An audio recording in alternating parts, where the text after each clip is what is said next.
పుట్టినట్టు నా కొరకు ఆ చూకి అందలేదు ఇంతవరకు వచ్చింది గాని ఈడు ఒంటి వరకు వేధించలేదు నన్ను జంట కొరకు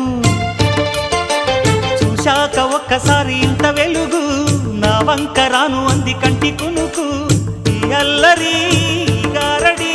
నీ లీల అనుకోనా నీ పేరు ప్రేమ అవునా ఇవాళే నిన్ను పోల్చుకుందా